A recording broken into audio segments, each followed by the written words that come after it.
Hello guys, नमस्कार, जोहर, आदाब, सत श्री अकाल। एग्जाम फाइटर नंबर 1 पर आप सभी का हार्दिक स्वागत है। और जेपीएससी जेट पेपर 2 इतिहास जिनका है उनके लिए क्लासेस एग्जाम फाइटर नंबर 1 पे लगातार जारी है। और फिर से एक नए क्लासेस में आप सभी का बहुत बहुत स्वागत है। और हम लोग एंशिएंट इंडियन हिस्ट्री से बढ़ते बढ़ते अभी हम लोग मिडाइवल इंडियन हिस्ट्री में प्रवेश कर चुके हैं। और मिडाइवल इंडियन हिस्ट्री का सबसे बड़ा टॉपिक, और अगर इस टॉपिक को आप अच्छे से क्लियर करते हैं, यहां से आपको 15 प्रश्न मिलेंगे ना, 15 प्रश्न आपको सिर्फ इसी टॉपिक से मिल जाएंगे। तो आज हम लोग इसका शुरुआत करेंगे, इंट्रो करेंगे दिल्ली सल्तनत का। ठीक है, दिल्ली सल्तनत को पूरा डिटेल्स में पढ़ना है। कहते हैं कि मिडाइवल इंडिया में अगर कुछ भी आप नहीं पढ़े, कुछ भी नहीं पढ़िए, लेकिन सिर्फ दिल्ली सल्तनत और मुगल काल पढ़ लीजिए। यहां से 15 और वहां से 12 से 15 प्रश्न वहां भी, यानी 30 प्रश्न है ना। आउट ऑफ 130 प्रश्न आपको मिडाइवल इंडिया से मिलेगा, तो यहीं से मिल जाएगा। ठीक है, दिल्ली सल्तनत और मुगल काल ऑलवेज इंपॉर्टेंट है, कोई भी कॉम्पिटिटिव एग्जाम्स हो। तो आज इसी का हम लोग शुरुआत करेंगे, दिल्ली सल्तनत का। और ये अभी लंबा चलेगा, एक एक यूनिट को हम लोग देखेंगे। ठीक है, एक एक जो टॉपिक है ना, एक एक टॉपिक को डिटेल्स में पढ़ेंगे। लेकिन हमारा क्लासेस का जो तरीका है आपको पता है, हम शॉर्ट तरीके से पढ़ाना चाहते हैं आपको, और वहां पर आपको डिटेल्स में समझ आए, बोरिंग नहीं हो। एक क्लास 3 घंटे का मैं ले लूं और आपको वहां पे बोरियत बीच में फील हो, ठीक है, नहीं। छोटा छोटा क्लास, बहुत सारा क्लास, मेरा ये कहना। जैसे आप खाना खाते हैं ना, नहीं खाता एक ही बार में आप पूरा एकदम 10 थाली खा लीजिए, कम कम खाइए, लेकिन ज्यादा टाइम कैसे अच्छा डाइजेस्ट होता है। तो पढ़ाई भी वही चीज है, कम कम पढ़िए, ज्यादा बार पढ़िए, रिपीट करिए, आपके दिमाग में इस्टेब्लिश हो जाएगा। तो पढ़ना है स्मार्ट तरीके से, सोच समझ के। तो चलिए आज हम लोग दिल्ली सल्तनत के बारे में जानेंगे, और इसके इंट्रो क्लासेस में आप सभी का पुनः बहुत बहुत स्वागत है। और साथ ही आप सभी के लिए एक हम मैसेज देना चाहेंगे, जो बच्चे अभी भी इधर उधर भटक रहे हैं, उसके लिए आपको पता है एग्जाम फाइटर नंबर 1 का ऐप लॉन्च हो चुका है, और वहां पे क्लासेस चल रही है। आपके लिए जेट की क्लासेस चल रही है, जेट की लाइव क्लासेस चलती है, और जेट की रिकॉर्डेड क्लासेस भी आपको मिलेगी। और साथ ही साथ आपको यहाँ पर वीडियो जो तो मिलता ही है यहाँ पर। इसके बाद पीडीएफ नोट्स जिसको लेकर आप लोग परेशान रहते हैं, पीडीएफ नोट्स भी आपको यहाँ पर दिया जाता है, पीडीएफ नोट्स भी मिलता है। इसके बाद पीडीएफ नोट्स के साथ साथ आपको पीवाईक्यू, प्रीवियस ईयर क्वेश्चंस, बिल्कुल नेट के पैटर्न पर, वो सारी चीजें आपको इस ऐप पर मिल जाएगी। इस ऐप पर मिल जाएगी। तो क्लासेस कहाँ चल रही है, कैसे चल रही है, तो ऐप पे चल रही है। कौन सा ऐप भाई? Exam fighter number 1 app. इसी को टाइप करना जाके गूगल प्ले स्टोर पे। अगर वहां दिक्कत है तो इसी वीडियो के नीचे हमने लिंक भी दे दिया है अपने ऐप का, उस लिंक को क्लिक कीजिएगा, ऐप डाउनलोड हो जाएगा। और आपको जाना है स्टोर सेक्शन पे। स्टोर सेक्शन पर जैसे जाइएगा, सभी कोर्सेज यहाँ पर दिखने लगेंगे। जिस प्रकार देखिए, यहाँ पे हमने स्टोर सेक्शन को क्लिक किया है अपने मोबाइल पर, और देखिए सारे कोर्सेज आपको दिख रहे हैं। आपको कहाँ जाना है? जेट पेपर 2 हिस्ट्री में। तो चलिए मैं आपको अपने साथ ही लिए चलता हूँ, आगे बढ़ाइएगा। यहाँ पे आपको आता है कि व्यू ऑल कोर्सेज का ऑप्शन मिलेगा। ठीक है, यहाँ पे आपको मिलेगा व्यू ऑल कोर्सेज। इसको व्यू ऑल कोर्सेज में जाइएगा यहाँ पर, तो नीचे आपको जेट का भी कोर्स दिखने लगेगा साथियों। ठीक है, व्यू ऑल कोर्सेज में जाना है, और यहाँ पर आपको जेट का कोर्स दिखेगा। जैसे ये आपका क्या नेट का है, हाँ जेट का ही है, जैसे जेट का सोशियोलॉजी का है। इसी प्रकार आप आगे बढ़ेंगे तो यहाँ पर आपको हिस्ट्री का भी क्लास दिखेगा। मैं आपको वहां पर लिए चलता हूँ, हिस्ट्री का क्लास दिखाना चाह रहा हूँ मैं। और हिस्ट्री का क्लास आपको कहाँ मिलेगा? तो हिस्ट्री का क्लास आपको 1 मिनट वेट कीजिए थोड़ा, ये आगे नहीं बढ़ रहा है। व्यू ऑल आपके मोबाइल पे, यहाँ पे स्क्रीन पे व्यू ऑल आ जाएगा। ठीक है, इसके नीचे वाले कोर्सेज पे आपको जाना है, व्यू ऑल पर। तो जिस प्रकार आपको जेट पेपर 2 सोशियोलॉजी है, इससे जस्ट नीचे आपको पेपर 2 हिस्ट्री का क्लास दिखेगा। मैं वहीं पर आपको दिखाना चाह रहा हूँ। थोड़ा नेटवर्क स्लो। अब देखिए, अब आ गया ना व्यू ऑल कोर्सेज। ये क्या है? View all courses. इसको आप क्लिक कीजिए। इसको जैसे ही आप क्लिक करेंगे ना, तो आगे का आपको खुल जाएगा, आगे नीचे के क्लासेस दिखने लगेंगे। और यहाँ पर ये आ गया आपका हिस्ट्री का क्लास। ये है आपका जेट पेपर 2 हिस्ट्री की क्लास। इसको ओपन कीजिए, यहाँ पे देखिए आपके लिए लाइव क्लास है, ठीक है। रिकॉर्डेड क्लास भी है, जो लाइव नहीं जुड़ पाए रिकॉर्डेड क्लास रहेगा, पीडीएफ नोट्स है और पूरी तरह कॉन्सेप्ट को क्लियर किया जाएगा और बाद में प्रैक्टिस सेट भी आपके लिए अवेलेबल रहेगा। ये क्लासेस चल रही है, आप चाहते हैं कि क्लासेस को ज्वाइन करना, मैंने प्रोसेस बता दिया किस प्रकार जाना है ऐप पर। अगर आपको कोई दिक्कत हो, कोई क्वेरी चाहिए, इस नंबर पे कॉल कर दीजिएगा 7541840154। इस नंबर पे आप कॉल कर दीजिएगा, आपको सारी चीजें मिल जाएगी, ठीक है, सारी जानकारी मिल जाएगी किस प्रकार आपको कोर्सेज पे जाना है। अब चलिए क्लास पे चलते हैं ना। अब सीधे आज का टॉपिक जो हमारा है क्या है, दिल्ली सल्तनत। और दिल्ली सल्तनत का इंट्रो क्लास आज हम लोग करने वाले हैं। तो देखिए, दिल्ली सल्तनत भारत में इस्लामिक सत्ता की शुरुआत मानी जाती है और इसकी नींव किसने डाली थी, मोहम्मद गौरी ने। मोहम्मद गौरी ने इसकी नींव डाली और भारत में इस्लामिक सत्ता की स्थापना हो गई। और इसी इस्लामिक सत्ता की शुरुआत हुई 1206 में, जब दिल्ली में कुतुबुद्दीन ऐबक ने गुलाम वंश की स्थापना कर दी। और सिर्फ गुलाम वंश ही नहीं, बल्कि यहाँ पर इस्लामिक सत्ता की जो स्थापना हुई, टोटल 5 राजवंशों ने शासन किया। कितने राजवंशों ने, 5 राजवंशों ने शासन किया और टोटल 320 सालों तक शासन किया, है ना। 1 साल, 10 साल, 20 साल, 50 साल नहीं, 320 सालों तक यहाँ पर शासन किया। किसने, इस मोहम्मद गौरी के जो दास थे कुतुबुद्दीन ऐबक, उसने गुलाम वंश की स्थापना की। इसके बाद गुलाम वंश के बाद इसी प्रकार यहाँ पर 4 और वंश आए और टोटल 5 राजवंशों ने शासन किया। सभी राजवंशों के बारे में एक एक करके हम लोग पढ़ने वाले हैं। अगर इसको ओवरव्यू हम देखें, पूरा एक इंट्रो क्लास है, तो पूरे का अगर हम समराइज इंट्रो लें, यहाँ पर सबसे ज्यादा समय तक तुगलक वंश ने शासन किया। जो तुगलक वंश था उसने 94 ईयर तक शासन किया। सबसे ज्यादा समय तक किसने शासन किया, तुगलक वंश। देखिए, इस प्रकार की चीजों को मैं यहाँ पे शामिल कर रहा हूँ कि जो आपके एग्जाम में आए, क्योंकि आपका एग्जाम ऑब्जेक्टिव बेस्ड है, आपको फैक्ट चाहिए, ठीक है।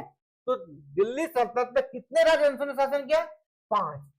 स्थापना कब हुई दिल्ली सल्तनत की, 1206 में। कितने सालों तक सभी राजवंशों ने मिलाकर शासन किया, तो 320। यहाँ से 3 प्रश्न बन सकते हैं। इसके बाद इसमें सबसे ज्यादा जो 5 राजवंशों ने शासन किया, इसमें सबसे ज्यादा किस वंश ने शासन किया, सबसे ज्यादा समय तक, तो तुगलक वंश ने 94 ईयर तक शासन किया। अब इसमें सबसे कम शासन किसने किया, 5 राजवंशों में सबसे कम शासन किया खिलजी वंश ने। बस कह सकते अचानक से आंधी तूफान की तरह आए और फिर ये चले गए। इसको क्रांति का काल भी कहा जाता है। किस वंश को, दिल्ली सल्तनत के किस वंश को क्रांति का काल कहा जाता है, खिलजी वंश को, क्योंकि इसने कम समय में ही बहुत ऐसा कुछ कर दिया कि ये कह सकते पूरे प्राय मध्यकालीन भारतीय इतिहास का सर्वश्रेष्ठ उपलब्धि वाला काल, विशेषकर अलाउद्दीन खिलजी का जो काल है वो माना जाता है। इसीलिए इस फेज को मात्र 30 साल को मत देखिए, लेकिन ये सबसे ज्यादा क्षेत्र विस्तार, सबसे ज्यादा क्रांति का काल माना जाता है खिलजी वंश को। यानी दिल्ली सल्तनत की वास्तविक नींव अगर डाली तो खिलजी वंशों ने ही डाली, ठीक है। इसीलिए खिलजी वंश का कार्यकाल भले कम है, लेकिन सबसे क्रांतिकारी काल किसका है, तो खिलजी वंश का ही है। वैसे सबसे लंबा कार्यकाल आपका तुगलक वंश का है। जो भी एमसीक्यू बनेगा उसको हम लोग डिस्कस करते हुए चलेंगे, जहां भी बन सकता है उसको बनाएंगे हम लोग, ठीक है। अगर शासक के दृष्टिकोण से देखें तो दिल्ली सल्तनत पर सबसे लंबा समय तक शासन किसने किया, तो बहलोल लोदी। ये शासक कोई खास नहीं था, ठीक है। शासक जिस प्रकार अलाउद्दीन खिलजी एक दमदार शासक था, वैसा शासक नहीं था, लेकिन सबसे ज्यादा समय तक शासन किया। अपने जो इसके अमात्य है, जो इसके मंत्री है, जो अलग अलग यहाँ पर राज परिवार से जुड़े हुए जो सरदार थे, उनको इसने खुश रखा, है ना। एक प्रकार से कह सकते हैं उनके साथ समानता का व्यवहार किया। और जिस प्रकार आप एग्जाम्पल के तौर पे नहीं होता कि मध्यम मार्ग इसने अपनाया, न बहुत ज्यादा हार्ड रूलर थे, न बहुत ज्यादा सॉफ्ट थे, मिडिल में थे। और इसी प्रकार से 38 ईयर तक शासन किया। इस शासन की कोई विशेष उपलब्धि नहीं देखी जाती है, लेकिन सबसे लंबा ड्यूरेशन एज ए पर्सन, सबसे व्यक्तिगत तरीके से सबसे ज्यादा समय तक पद पर रहने वाले पूरे इंटायर दिल्ली सल्तनत के शासक कौन थे, तो बहलोल लोदी या लोदी वंश के, ठीक है। सबसे ज्यादा समय तक शासन किया। अगर इसके बाद देखेंगे 2 नंबर पे, तो फिरोज तुगलक। फिरोज शाह तुगलक पूरा नाम है, फिरोज शाह तुगलक। इसके बाद सिर्फ इससे 1 साल कम 37 वर्षों तक इसने शासन किया। व्यक्तिगत रूप से देख रहे हैं, है ना। इसके पहले हमने क्या बताया कि राजवंश से जुड़ा हुआ चीज को हम लोग देख रहे थे। अगला है आपका कि यहाँ पर कुछ ऐसे भी यहाँ पर मुस्लिम शासक हुए जिसके कह सकते जिसकी माता जी हिंदू थी, है ना।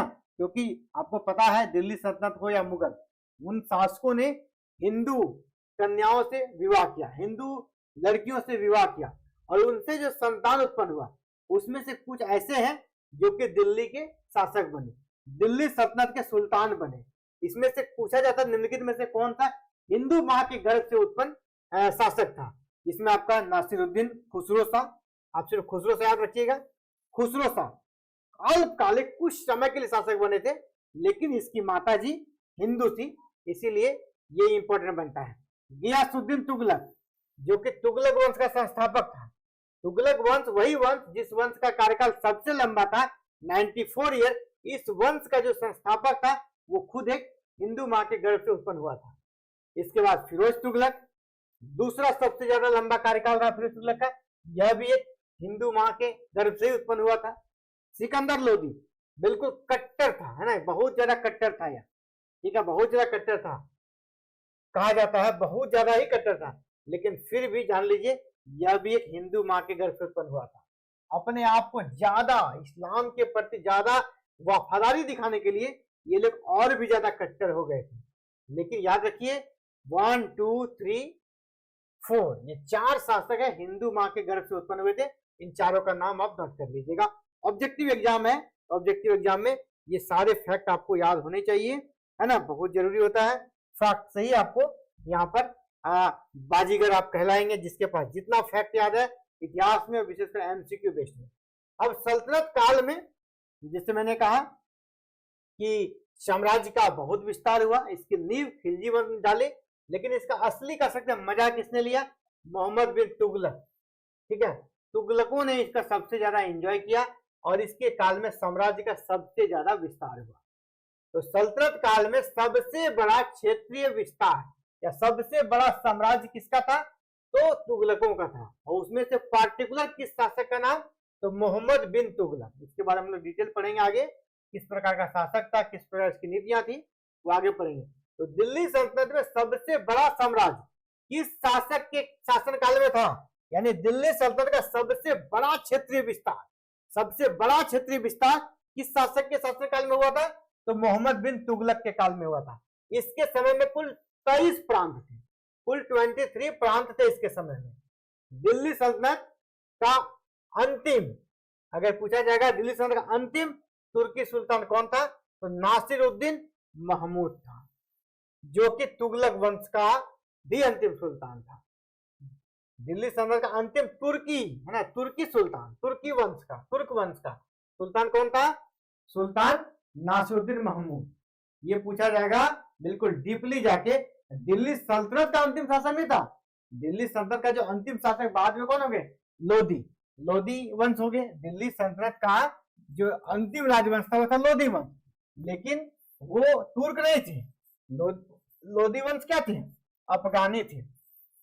लोधी वंश क्या थे, अफगानी। क्वेश्चन का समझिएगा, कभी कभी कुछ पूछता है लोग आंसर कुछ दे देते हैं। आपसे पूछ दिया जाएगा दिल्ली सल्तनत का अंतिम तुर्क सुल्तान कौन था, तो कभी भी इब्राहिम लोदी नहीं कीजिएगा, क्योंकि दिल्ली सल्तनत का अंतिम शासक इब्राहिम लोदी था, जिसको हराकर बाबर ने मुगल वंश की स्थापना करी थी।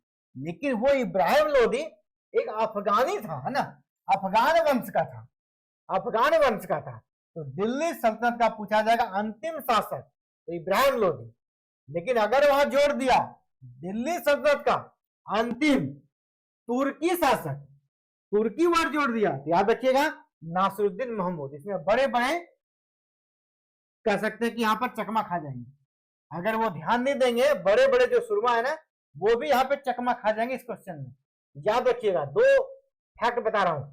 दिल्ली सल्तनत का अंतिम शासक इब्राहिम लोदी, लोदी वंश जो कि अंतिम वंश था उसका शासक था, लेकिन लोदी अफगान थे, इसीलिए वो अफगान कैटेगरी में आ गया। लेकिन अगर क्वेश्चन आ गया दिल्ली सल्तनत का अंतिम तुर्की शासक कौन था, तुर्की सुल्तान कौन था, अंतिम तुर्की सुल्तान, तो नासिरुद्दीन महमूद। ये तुगलक वंश के थे। ठीक है, क्लियर है? मुझे लगता है कोई डाउट आपको नहीं होनी चाहिए। अब अगर हम इसी को डिस्कस करें अंतिम शासक को लेकर, तो और एक पॉइंट हम लोग यहाँ पे बना दिए हैं कि दिल्ली सल्तनत का अंतिम सुल्तान इब्राहिम लोदी था। ठीक है, लोदी वंश का भी अंतिम था। तो अगर दिल्ली सल्तनत का पूरा पूछा जाएगा अंतिम सुल्तान, तो इब्राहिम लोदी। दिल्ली सल्तनत का अंतिम सुल्तान कौन हो गया? इब्राहिम लोदी। अगर दिल्ली सल्तनत का अंतिम तुर्की सुल्तान पूछा जाएगा तो नासिरुद्दीन महमूद।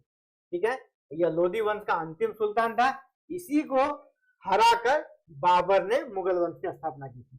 बाबर ने किसको हराया था? इब्राहिम लोदी को हराया था। अब हम लोग देख सकते हैं कि 1206 से लेकर 1526 तक दिल्ली पर जिन राजवंशों ने शासन किया उसको दिल्ली सल्तनत शब्द उसके लिए यूज किया जाता है। और कितने राजवंशों ने शासन किया? तो 5 राजवंशों ने, टोटल 5 राजवंशों ने शासन किया। अब इस 5 राजवंशों का नाम देख लीजिए एक नजर में, और उसका संस्थापक और कार्यकाल। ये थे 5 राजवंश जिसने दिल्ली पर राज किया 1206 ईस्वी से 1526 तक। 1206 ईस्वी से 526 ईस्वी तक इसने शासन किया। यहाँ पर हमने वंश का नाम डाला है, यहाँ पे उसका कार्यकाल और यहाँ पे संस्थापक। ये 5 क्वेश्चन के दृष्टिकोण से भी इंपॉर्टेंट है। कभी कार्यकाल पूछ लिया जाएगा, कभी संस्थापक पूछ लिया जाएगा, यानी 5 वंश से 10 क्वेश्चन यहाँ पे निकलेंगे। याद रखिएगा 10 MCQ के बराबर है ये छोटा सा टेबल, याद रखना है। और बिना याद रखे यहाँ पे कोई उपाय आपको है भी नहीं, क्योंकि जब तक यहाँ पर आप याद रटेंगे नहीं कोई उपाय नहीं, क्योंकि इतिहास है और यहाँ पर आपको रटना ही पड़ेगा। गुलाम वंश, गुलाम वंश का कार्यकाल 1206 से लेकर 90। सबसे पहला वंश कौन था? गुलाम वंश। सबसे पहला वंश कौन था? गुलाम वंश। इसका कार्यकाल 1206 से लेकर 1290 था। इस वंश का संस्थापक कौन थे? कुतुबुद्दीन ऐबक। दिल्ली सल्तनत का दूसरा वंश खिलजी वंश, इसका कार्यकाल 1290 से 1320। संस्थापक जलालुद्दीन खिलजी। दूसरा वंश कौन था? खिलजी वंश, संस्थापक जलालुद्दीन खिलजी, याद रखिएगा। तीसरा वंश था तुगलक वंश, इसका कार्यकाल सबसे ज्यादा, याद रखिएगा, सबसे ज्यादा काल लंबा कार्यकाल तुगलकों का था, 1320 से लेकर 1414 तक। और गयासुद्दीन तुगलक इसके संस्थापक थे, जो कि हिंदू मां के गर्भ से उत्पन्न व्यक्ति था। तुगलक वंश के बाद अब जो अंतिम 2 वंश हैं वो आपका सैयद वंश और लोदी वंश। सैयद वंश, अगला कौन आ गया? सैयद वंश। सैयद वंश के संस्थापक कौन हो गए? इसको देखेंगे हम लोग। सैयद वंश के संस्थापक ये हो गया सैयद वंश। इसका कार्यकाल देखिए 1414 से 1451। इसके संस्थापक हो गए खिज्र खां। सैयद वंश के संस्थापक खिज्र खां। और अंतिम वंश, दिल्ली सल्तनत का सबसे अंतिम वंश कौन था? लोदी वंश। इसका कार्यकाल देखिए 1451 से लेकर 1526 तक। और इसके संस्थापक थे बहलोल लोदी, और इस वंश के अंतिम शासक थे इब्राहिम लोदी, लोदी वंश के। और ये दिल्ली सल्तनत के अंतिम शासक थे इब्राहिम लोदी, है ना। और इसी को बाबर ने हराया और मुगल वंश की स्थापना की। तो कल के क्लासेस में हम लोग क्या देखेंगे? अब बिल्कुल एक एक वंश को देख, कल हम लोग गुलाम वंश को देखेंगे। पहला जो वंश है, तो कल आपका टॉपिक रहेगा गुलाम वंश। तैयार रहिएगा आप सभी, यूट्यूब पे भी तैयार रहना है और ऐप वाले ऐप पर भी तैयार रहना है। ठीक है, दोनों जगह हम लोग गुलाम वंश के बारे में जानेंगे A to Z। और क्लासेस लगातार जारी है और हमारा प्रयास है कि फरवरी लास्ट तक में आपका सिलेबस कंप्लीट कर दें, या मार्च फर्स्ट वीक भी जाएगा तो कोई दिक्कत नहीं, लेकिन पढ़ेंगे आराम से। एग्जाम हो जाए तो बहुत अच्छा, नहीं भी हो जाए तो और अच्छा। सिलेबस आपको और हम लोग डिटेल्स में पढ़ेंगे, लेकिन क्लासेस बंद नहीं होगी इंटायर। जब तक एक सिलेबस कंप्लीट हो भी जाता है ना, तो एग्जाम जब तक नहीं होता है तब तक हम लोग यहाँ क्लास को कंटिन्यू रखेंगे प्रैक्टिस सेट के माध्यम से, या कुछ नए नए टॉपिक को ऐड करेंगे, ताकि आपके सिलेबस का जो भी एक भी कोना अगर छूट रहा थोड़ा कम है उसको हम लोग विस्तार करेंगे। और फिर से कहना चाहेंगे, अगर आपको तैयारी में दिक्कत है अभी आप एग्जाम फाइटर नंबर ऐप को डाउनलोड कर लें और हिस्ट्री की क्लासेस जरूर ज्वाइन करें। ठीक है, बिल्कुल। आप सभी को ऑल द बेस्ट, अच्छे से तैयारी कीजिए। Thank you very very much for watching this video. Thank you very much. जय हिंद, जय भारत, जय झारखंड।